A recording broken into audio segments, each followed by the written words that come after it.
I thought that, I don't think we played particularly well, to give their team credit.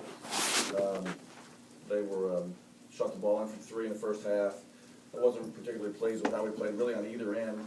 Not played too many combinations, but I want to get everybody significant, time on the floor, and it's a good experience for us, and I'm glad we got the first game jitters out of the way. I was a little surprised how our returning players were a little uneasy to start the game. That was a little disappointing to me, but it was a good first time out, and now we'll move on. Mark, how closely did you stick to what you wanted to do in terms of, divvying up playing time and lineups? And was there a point in the second half where you said, all right, we got to make sure we win this game? Oh, no, I almost felt like we were going to win the game, but I was not going to deviate from playing everybody as many as we could. We got a little bit sideways because Mark has gotten some foul trouble in the first half, and I probably could have played him with 2 fouls, but I needed to learn, he needed to be reminded that we can't pick up the first one that he got, so we kind of stuck with the plan. It seemed like a very solid effort by Yante Maton. Our first glimpse at him, what was your view of it? Well, he had a productive night. I think once he learns what he's doing, he can be really good. And I think he can be really good if he learns what he's doing.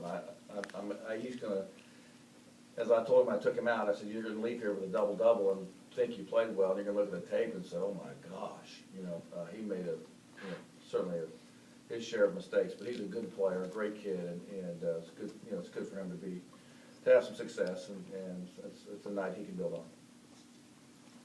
Did you run into that, I'm trying to remember his name, the Damien kid for them, Leonard, when he was at South Carolina? Yeah, he was pretty good player. Good player, yeah, he was at South Carolina. I think he stopped maybe at Furman.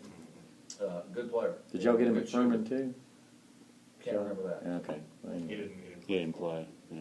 He said I was transferred. Okay, yeah. And you know what, and he shot the ball, and then Juwan Parker did a nice job there in the stretch to kind of, quiet him down, but he was, he obviously in the first half, I think had 4 threes, and that was really the difference in the game there.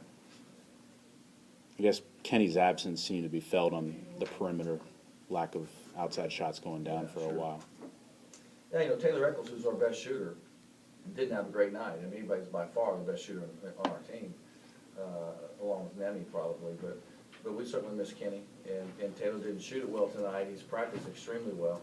Matter of fact, he had the highest grade of our team in the NC State scrimmage, and so I was a little surprised he didn't play a little better than he did. But we miss Kenny, and we hope that he'll get back to, we hope that he'll get cleared to practice in the coming days, and then we'll see how his body responds. But we'll just till we get him back, we'll do the best we can. What did you learn here tonight, but that you want to work on, get fixed before tax? Well, I think that for us, really, I needed Kenny Paulino to string together longer minutes. I needed Juwan to string together longer minutes. I needed Houston Kessler to get some chunks of minutes. I needed Jonte to play a long stretch of minutes. I needed those guys to really be out there in the heat of the battle, make decisions, think on the fly, play when they're tired. And so I think we learned a lot about those guys because they have to play bigger roles this year. And I think they all had some positive plays. Certainly lots to learn from as well. J.J. Frazier, 2 steals, 2 assists. It seems like he impacted the game in different ways. He's been a great spark for us. He really has. And Charles, I thought, was a little bit out of rhythm because he didn't play as much as he usually plays. But J.J. was a nice spark for us, and obviously I started different lineups, in both halves, and J.J. gave us a good start there at the second half. Is it concerning at all, Charles? 1 and 9. I mean, you just couldn't seem to get one to go. No, I mean, it's really I think of that as a product of in and out, different lineups. So I'm not. Charles has been a really good player for 2 years. I'm not overly concerned about that. One more question. Coach, did anybody separate themselves in a small forward battle tonight starts? Well, that's a good question. I think that Juwan Parker had a segment during the game, where he really defended well.